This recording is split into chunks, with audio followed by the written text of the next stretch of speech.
దేవునికి మహిమ కలుగును గాక. ప్రభునందు ప్రియ దేవుని బిడ్డలారా, పెనుమాదం గ్రామ వాసులారా, దేశీయులారా, మా ప్రభువు రక్షకుడైనటువంటి యేసుక్రీస్తు నామములో మీ అందరికీ శుభాభివందనములు తెలియజేస్తున్నాం.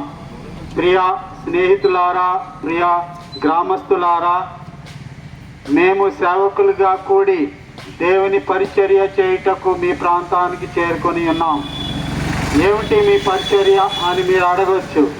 ప్రియ దేశీయులారా, మేము నమ్ముకున్నటువంటి దేవుడైనటువంటి ప్రభువైన యేసుక్రీస్తుని మీకు పరిచయం చేయడానికి మీ దగ్గరకు వచ్చినాం.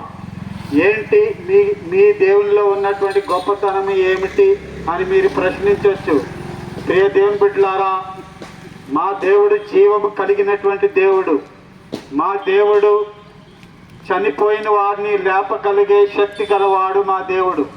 మా దేవుడు పాపములను విమోచించగలిగి పాపములను కడిగే దేవుడు మా దేవుడు.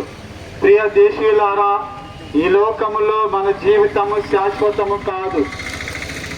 30 సంవత్సరాలు, 40 సంవత్సరాలు, 70 సంవత్సరాలు, 80 సంవత్సరాలు, అంతకు మించి ఈ దేశము, ఈ ప్రాంతము, ఈ భూమి మీద బ్రతకటానికి అవకాశము లేదు. ప్రియ దేవుని బిడ్డలారా, మరణము అందరికీ సంభవిస్తుంది. మరణాన్ని తప్పించుకునేవారు ఈ భూమి మీద ఎవరు లేరు.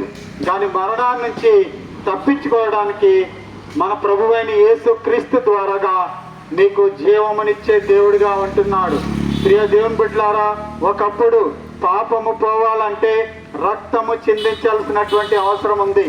అది ఏ రక్తం అంటే ఆ దినాలలో మరి కోళ్ళ రక్తము, మేకల రక్తము, పశువుల రక్తము చిందిస్తేనే కానీ పాపము పోవదు అని మనందరికీ తెలుసు.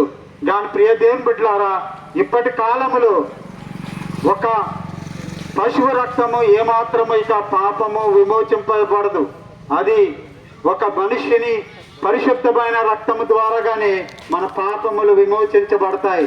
ప్రియ దేవుని బిడ్డలారా, మా ప్రభువైన యేసుక్రీస్తు నమ్మటి ద్వారాగా మీ పాపపు బ్రతుకులు ప్రభువా మరి ఆయన విమోచించి నీతిమంతులుగా చేయడానికి మా ప్రభువైన యేసుక్రీస్తుకి ఆ శక్తి ఉంది. ప్రియ దేవుని బిడ్డలారా, ఈ లోకములో మా జీవితం శాశ్వతము కాదు. ఏదో ఒక దినాన్ని ఈ లోకాన్ని విడిచి వెళ్ళాలి. అయితే మీరు ఏ విశ్వాసంలో ఉన్నారైతే మాకు తెలీదు, మీరు ఏ దేవుడిని నమ్ముకున్నారో మాకైతే తెలీదు. దాన్ని మీరు ప్రశ్నించుకోండి. మీ దేవుడు మీ జీవం కలిగిన దేవుడా, మీ దేవుడు మీ పాపాన్ని తీసే దేవుడా అనేది మీరు ఆలోచించుకొని మీరు పరిశీలించుకోవాల్సిందిగా మనవి చేస్తున్నాం. మా దేవుడైతే మా పాపములను తీసే దేవుడు, మమ్మల్ని విమోచించే దేవుడు, మా పాపములను క్షమించే దేవుడుగా మా ప్రభువైన యేసుక్రీస్తు ఉన్నాడు. అందుని బట్టి మాకు ఒక గొప్ప నిరీక్షణ మాకున్నది. ఈ భూమి విడిచి వెళ్ళిన తర్వాత మేము ఆ నిత్య రాజ్యమైనటువంటి మోక్షానికి వెళ్తామని ఒక గ్రుడ్డితనంతో ఉండొద్దు.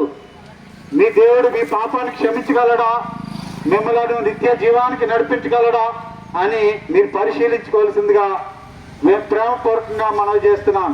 ప్రియ దేవుని బిడ్డలారా, దేవుడికి మనం నశించిపోవటం ఆయనకి ఇష్టము లేదు. మనమందరం కూడా పాప విమోచన కలిగి నీతిమంతులుగా ఉండటానికి ఆయన ఇష్టపడుతున్నాడు. అది ఎలా సాధ్యమంటే ఆయన పరిశుద్ధ రక్తము ద్వారా కానీ, పరిశుద్ధ రక్తము చిందించకుండా పాపము విమోచించబడదు. ప్రియ దేవుని బిడ్డలారా, ఈ మాటల ద్వారా మీరు కూడా పరిశీలించుకోవాల్సిందిగా ప్రేమపూర్వకంగా మనవి చేస్తున్నాను. మా ప్రభు అయిన యేసుక్రీస్తు ఏమంటున్నాడంటే, నేనే మార్గమును, నేనే సత్యమును, నేనే జీవమునై ఉన్నాడు. ఎవరైతే నన్ను నమ్ముకుంటారో, నా యందు విశ్వసిస్తారో వారే నీతిమంతులుగా తీర్చబడతారు. వారే పరలోకానికి తీసుకెళ్లే శక్తిమంతుడు మా ప్రభు అయిన యేసుక్రీస్తు. పరలోకానికి తీసుకువెళ్ళి మా దేవుడైనటువంటి మా తండ్రి అయినటువంటి యెహోవాకి ఒక రాజ్యముగా అప్పగించాలనుకున్నాడు. ప్రియ దేవుని బిడ్డలారా, మరి ఈ మాటలు మీరు విన్నవారు, మరి మీరు మీ గ్రామస్తులు, మీ కుటుంబం రక్షించబడాలని మా ఆశయం ఉంటుంది.